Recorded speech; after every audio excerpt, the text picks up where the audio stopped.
And we're live. So what are core competencies?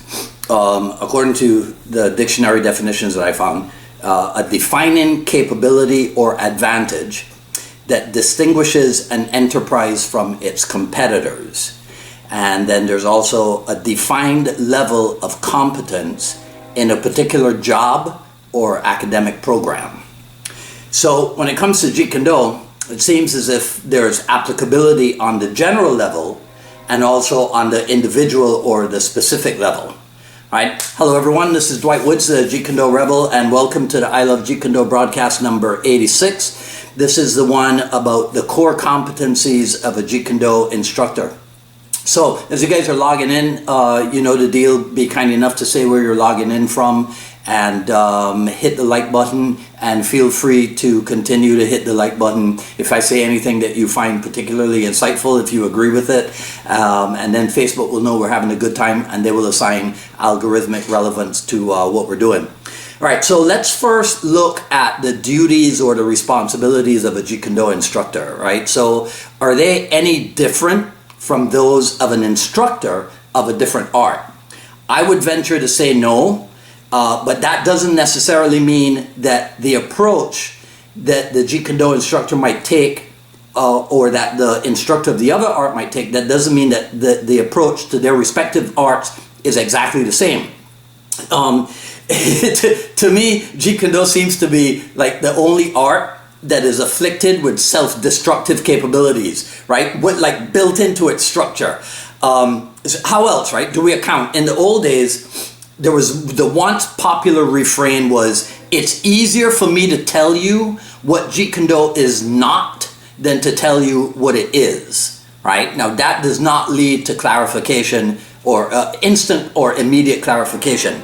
We also, there's, you know, we have to shake off the belief that true or pure Jeet Kune must be of necessity relegated to like a small group setting or a backyard gym, and perhaps even if it's true or pure Jeet Kune, then it might be not even for profit.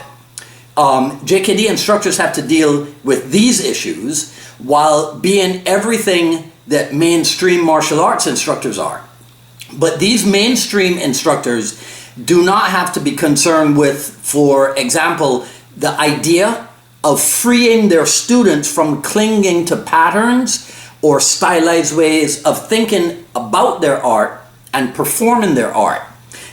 Chris Kent wrote recently on Facebook, Cultivating a Fluid Sensitivity. He was talking about the responsibility of a Jeet Kune instructor, right? Cultivating a fluid sensitivity is a difficult task because of the common inclination to codify and concretize.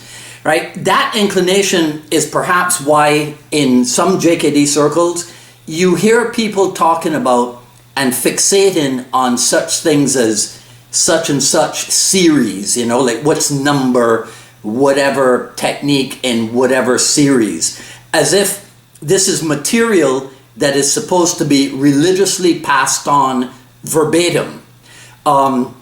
Also on Facebook, Richard Burgess talked about the need for athleticism in JKD.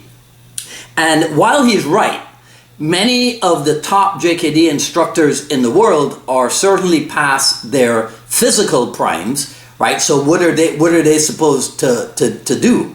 Now, coincidentally, around the same time that Mr. Burgess posted on Facebook, over on the Dan Inosanto, the fan page, there was a video of him talking about the ABCs, right? And so A was for agility, B was for balance, and C was for coordination.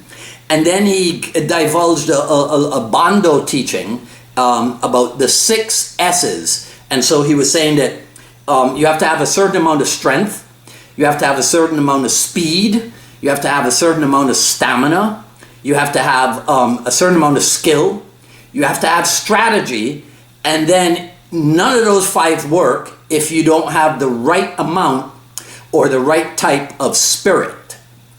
Right, so those are three things that happened on Facebook recently that kind of influence what I'm talking to you about today. So I mentioned the small group or the backyard gym setting, right, earlier. But know that we have JKD guys who teach for free on the beach. We have guys who teach in community centers, guys who teach on basketball courts, part-time or full-time in a small school, part-time or full-time in a big school, right? So we have, so the Jeet Kune Do instructorship thing is a wide spectrum. It's all over the place. Whatever the setting, whatever the lineage, Seattle, Oakland, LA, wherever, Michigan, whatever, right? And whatever moniker they use for JKD. So whether it's functional Jeet Kune Do, renegade Jeet Kune Do, modern Jeet Kune Do, eclectic Jeet Kune Do, scientific street fighting, Junfan Jeet Kune Do, Junfan Gung Fu, original JKD, classic JKD, classical JKD, essential JKD, JKD concepts, no matter what, there are only two types of Jeet Kune Do instructors. The ones who know what they're doing and the ones who don't. There might be a third type of instructor, but I'll tell you about that, him or her at the end, right? So, as we said, the JKD instructor has to have all of the qualities of the, let's just use a generic term, of the karate instructor.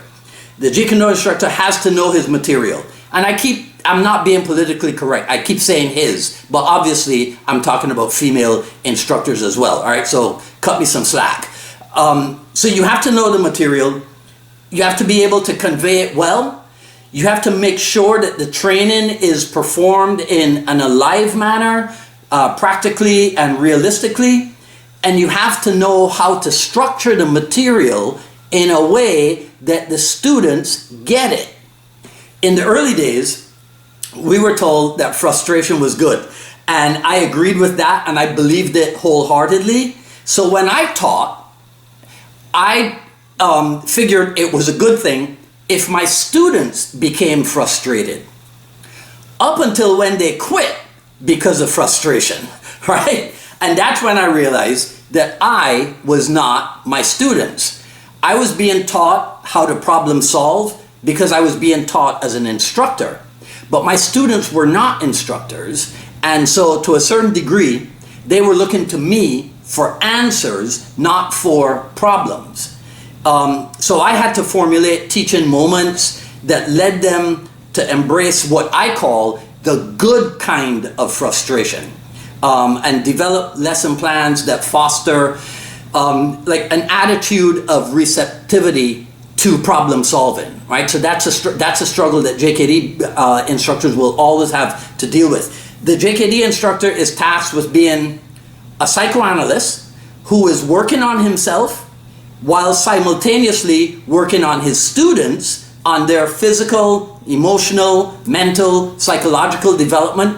And I'm not sure if all arts have that built in to their approach, right? It's possible that in other arts, they have an easier job because their art is passed on from generation to generation as is. Maybe in the beginning, there was a lot of exchanging and a lot of synthesizing, but today, those arts are a fixed product. And we don't have that, or we're not supposed to have that in Jeet Kune Do.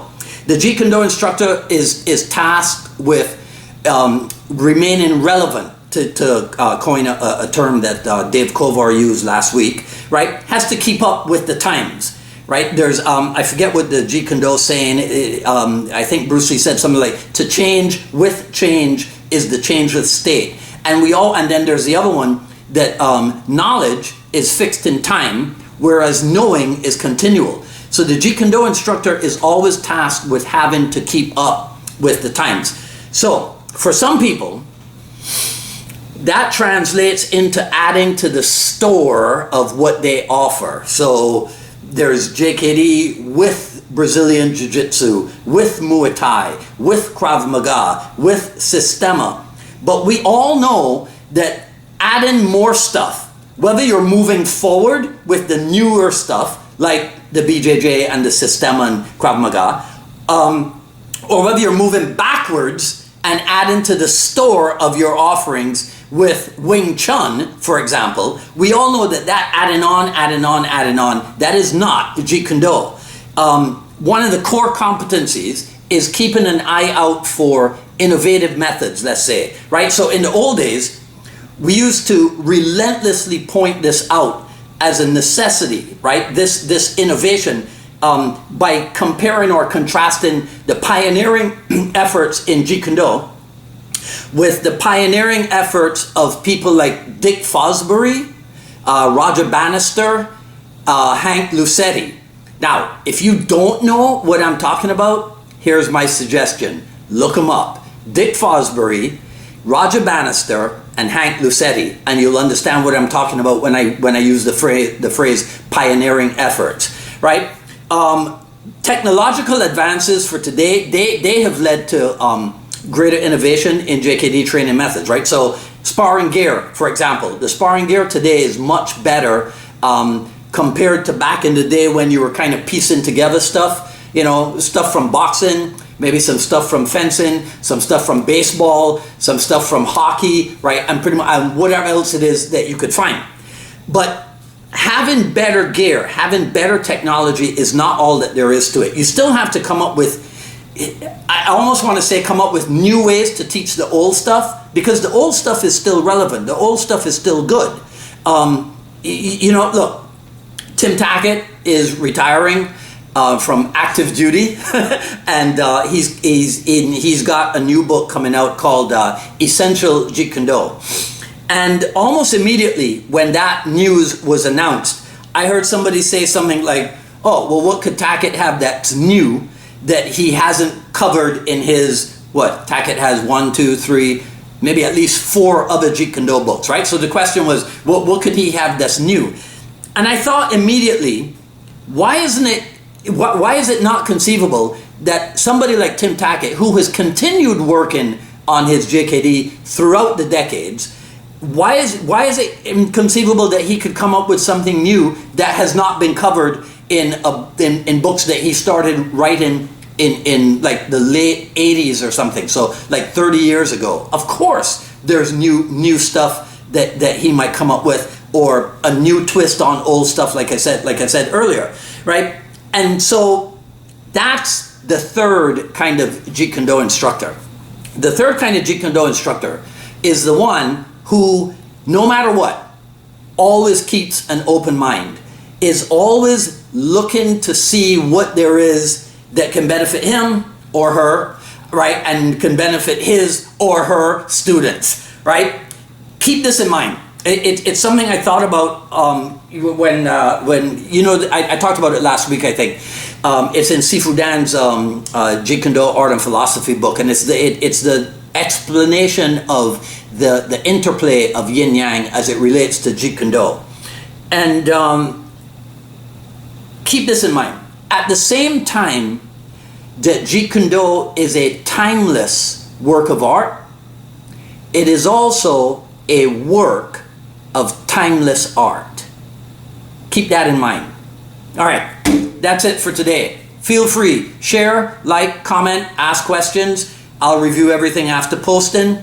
Sign up for notifications for when we go live. If you guys have not joined the I Love Jeet Kune Do group, I suggest you do that, because I broadcast on I Love Jeet Kune Do, and then I dialogue on my personal Facebook page, right? So you have to sign up for notifications for when we go live on Facebook, and then also subscribe to the YouTube channels for the broadcast and the dialogues so that you're aware when we post the final edit video. Follow me on Twitter at Dwight Woods, on Instagram at Dwight D. Woods, at ilovejeetkunዶ.com. The Quick Skills Series Volume 1 still available. Coming up on Friday, July 19th.